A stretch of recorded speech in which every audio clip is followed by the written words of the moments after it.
Hello, എല്ലാവർക്കും എൻ്റെ ഹൃദയം നിറഞ്ഞ ഓണാശംസകൾ. അപ്പോൾ ഇന്ന് നമ്മൾ ഓണാഘോഷ പരിപാടികളുടെ അവസാന നിമിഷത്തിലേക്ക് കടന്നു കേട്ടോ. അവസാനം ആദ്യമൊന്നുമില്ല, തിരുവോണമാണ് നമ്മുടെ പ്രധാനമായും നമ്മൾ ആഘോഷിക്കുന്ന ഓണം. ഇപ്പോഴത്തെ കാലത്ത് ഇപ്പം ഓണം ആഘോഷിക്കുന്നവരൊക്കെ കുറവായിരിക്കും. കാര്യം എല്ലാവരും റെഡിമെയ്ഡ് ഭക്ഷണത്തിലേക്ക് മടങ്ങി. ഞാനും കഴിഞ്ഞ വർഷം വരെ അങ്ങനെ ആയിരുന്നു കേട്ടോ. കാര്യം ഇങ്ങനത്തെ സാധനങ്ങളൊന്നും ഉണ്ടാക്കാൻ അറിയില്ല എന്നുള്ളത് തന്നെയാണ് പ്രധാന കാരണം. നമ്മൾ ഉണ്ടാക്കിയാലും അമ്മമാരുണ്ടാക്കുന്ന ഒരു ടേസ്റ്റ് നമുക്ക് കിട്ടത്തില്ലല്ലോ. അപ്പോൾ ഇവിടെ ഇട്ടിട്ടുള്ളത് ഇഞ്ചി, നാരങ്ങ, പിന്നെ കൈതച്ചക്ക വെച്ചിട്ടുള്ള പച്ചടിയാണ് കേട്ടോ. പിന്നെ മുട്ടക്ലോസും ക്യാരറ്റും കൂടി വെച്ചിട്ടുള്ളൊരു തോരനാണ്. അപ്പോൾ നമ്മൾ മുട്ടക്ലോസ് വെക്കുന്ന സമയത്ത്, മുട്ടക്ലോസ് എന്ന് പറഞ്ഞാൽ വടക്കോട്ടുള്ളവർക്ക് അറിയുമെന്ന് അറിയില്ല, ക്യാബേജ് വെക്കുന്ന സമയത്ത് നമ്മൾ അതിൻ്റെ അകത്ത് ക്യാരറ്റും കൂടി ഇൻക്ലൂഡ് ചെയ്തിട്ടുണ്ടെങ്കിൽ ഭയങ്കര ടേസ്റ്റാണ് കേട്ടോ. അപ്പോൾ അങ്ങനെയാണ് ഇത്തവണത്തെ സദ്യക്ക് തോരൻ വെച്ചിട്ടുള്ളത്. പിന്നെ പതിവ് പോലെ ചോറ്, പരിപ്പ്, പപ്പടം, പിന്നെ അവിയലും വെച്ചിട്ടുണ്ട് കേട്ടോ. അപ്പോൾ നമ്മളിവിടെ അവിയൽ ഉണ്ടാക്കുന്ന സമയത്ത് അതിൽ തൈരോ കാര്യങ്ങളോ ഒന്നും തന്നെ ചേർക്കാറില്ല. അപ്പോൾ നമ്മൾ അങ്ങോട്ട് വടക്കോട്ടുള്ള സൈഡിൽ തൈര് ചേർക്കും. പിന്നെ മോര് കറി വെച്ചു, സാമ്പാർ ഉണ്ടാക്കി, പിന്നെ ഉപ്പേരി മീൻസ് പഴ ചിപ്സ്, ശർക്കര ഉരുട്ടി, ഇലയ്ക്കകത്ത് പഴം വെക്കാൻ മറന്നുപോയി കേട്ടോ.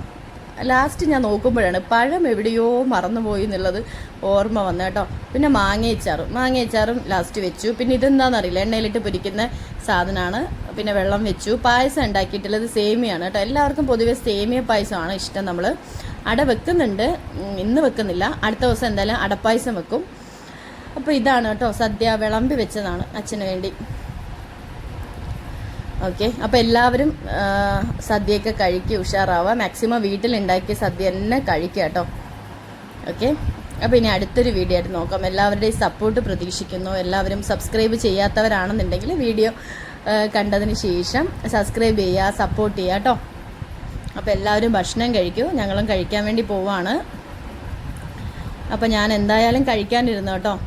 കഴിക്കാനിരുന്നതെന്ന് പറഞ്ഞിട്ടുണ്ടെങ്കിൽ എനിക്കാണെങ്കിൽ ചോറ് കഴിക്കുന്ന സമയത്ത് എല്ലാം ക്ലിയർ ആയിട്ട് കഴിക്കണം. ഒരു വറ്റൽ പോലും ഞാൻ വെക്കാറില്ല കേട്ടോ സദ്യ കഴിക്കുമ്പോൾ. കാരണം നമ്മൾ ആവശ്യത്തിന് എടുക്കുക, കറികൾ കൂടുതൽ ഉണ്ടാവുന്ന സമയത്ത് ചോറ് നമ്മൾ കുറച്ചെടുക്കുക. അപ്പം എല്ലാവരും കൂടി സദ്യ കഴിക്കാൻ വേണ്ടിയിട്ടിരുന്നു. ആമിയും കഴിക്കുന്നുണ്ട്. ആമി ഫുഡെല്ലാം നന്നായിട്ട് കഴിച്ചു കേട്ടോ. ഞാനിതാ ഇല കാലിയാക്കി വെച്ചു.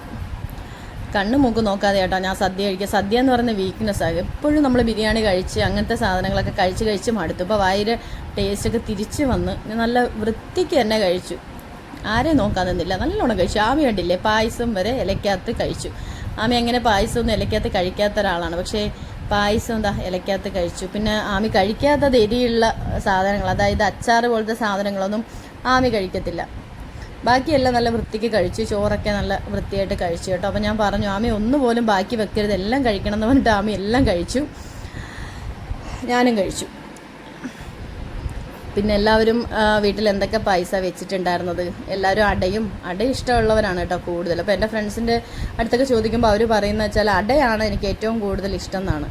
അപ്പോൾ എനിക്ക് സേമിയാണ്, പണ്ട് മുതലേ സേമിയ തന്നെയാണ് ഇഷ്ടം. പച്ചടിയൊക്കെ നല്ല ടേസ്റ്റായിരുന്നു കേട്ടോ. കാര്യം അമ്മ ആദ്യമായിട്ടാണ് കൈതച്ചക്ക പച്ചടി വെക്കുന്നത്. അപ്പോൾ ഞാൻ പറഞ്ഞു ഒന്ന് വെച്ച് നോക്കാൻ വേണ്ടി പറഞ്ഞു അമ്മേനോട്. എന്നിട്ട് യൂട്യൂബ് ചാനലൊക്കെ കാണിച്ചു കൊടുത്തെങ്കിലും അവർ ഇങ്ങനെ മിക്സിയിലിട്ട് അരച്ചിട്ടൊന്നും അല്ല പച്ചടി വെക്കുന്നത്. സാധാ നമ്മൾ പച്ചടി വെക്കുന്ന പോലെ തന്നെ കൈതച്ചക്ക ചെറിയ ചെറിയ കഷ്ണങ്ങളായിട്ട് മുറിച്ചതിന് ശേഷമാണ് വെക്കുന്നത് കേട്ടോ. പക്ഷെ ഞാൻ പറഞ്ഞു കൊടുത്തു അമ്മ അരച്ചിട്ട് വെക്കണം. കാര്യം സദ്യക്ക് നമ്മൾ കഴിക്കാനൊക്കെ പോകുന്ന സമയത്ത് അവർ എളുപ്പത്തിന് വേണ്ടി ചെയ്യുന്നതായിരിക്കാം, പക്ഷെ അരച്ചിട്ടാണ് വെക്കുന്നത്. അങ്ങനെ വെച്ചു.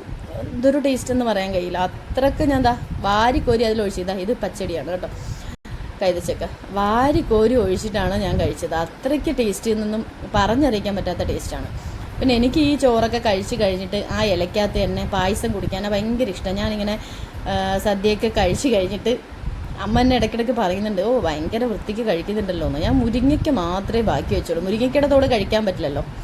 അപ്പോൾ വൃത്തിക്ക് നമ്മൾ സദ്യ കഴിക്കുക. നമ്മൾ പുറത്ത് പോയാലും വീട്ടിൽ നിന്നായാലും നമ്മൾ ആവശ്യത്തിന് ചോറ് വാങ്ങിക്കുക, അത് നല്ല വൃത്തിയിൽ കഴിക്കുക. ഒരു വറ്റ് പോലും കളയാൻ പാടില്ല എന്നാണ് കേട്ടോ എൻ്റെ ഒരു പോളിസി.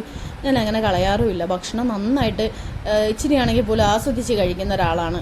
പായസം കണ്ടില്ലേ, ഇതുപോലെ ഒഴിക്കുക, പപ്പടം ഞവിടുക, അല്ലെന്നുണ്ടെങ്കിൽ ഞാൻ പഴം ഞവിടി തിന്നു. കണ്ടില്ലേ, എൻ്റെ ഇലയായത് കണ്ടില്ലേ, നല്ല വൃത്തിയാക്കിയിട്ടാട്ടോ ഞാൻ കഴിച്ചിട്ടുണ്ടായിരുന്നത്. പഴം ഞവടിയിട്ട് പറയുമ്പോൾ തന്നെ വായിൽ കൊതി വരുന്നുണ്ട്. പായസം ചെറിയ കട്ടിയായിപ്പോയി കേട്ടോ. മിൽക്ക് മെയ്ഡ് ഒഴിച്ച സമയത്ത് വെച്ചിട്ട് കുറച്ച് നേരം ആയല്ലോ, വിളമ്പണമല്ലോ. അപ്പോൾ എല്ലാവരും ഇതുപോലെ വൃത്തിക്ക് കഴിക്കാം കേട്ടോ.